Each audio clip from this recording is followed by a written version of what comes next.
In this video tutorial, I'm going to show you how to use the promo box. So this is an example of the promo box.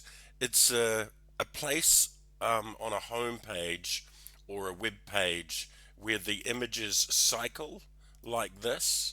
So in this example, it's taking up the entire screen, but it doesn't have to. It can take up just a small area.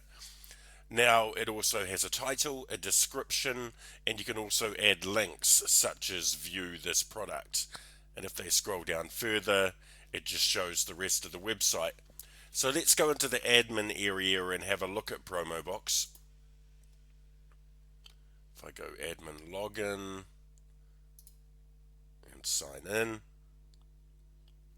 and then we can see the Promobox module here. So these are all the sides that I've previously created. If I wanted some address to be first, all I have to do is click on these three lines and drag it above. If I wanted to edit some address, I just click on the edit icon there. If I want to delete it, I can delete it there. So as an example, if I click edit, then we see down the bottom here it's got the title. We've got our text which goes underneath the title, and it shows us a preview of the image. And if we wanted to upload or select another image, we can click on that and we could upload a new image by clicking that button there.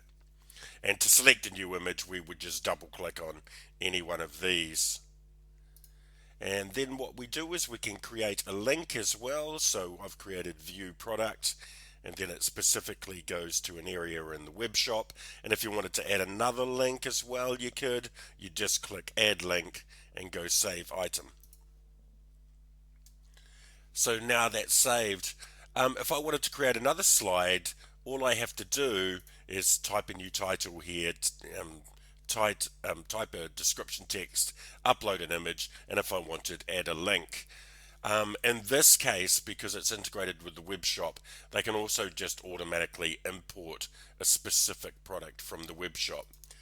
When you're creating promo box items or slides, it's best to have between 4 and 8. As soon as you start adding more than 8 slides, it really slows down your website.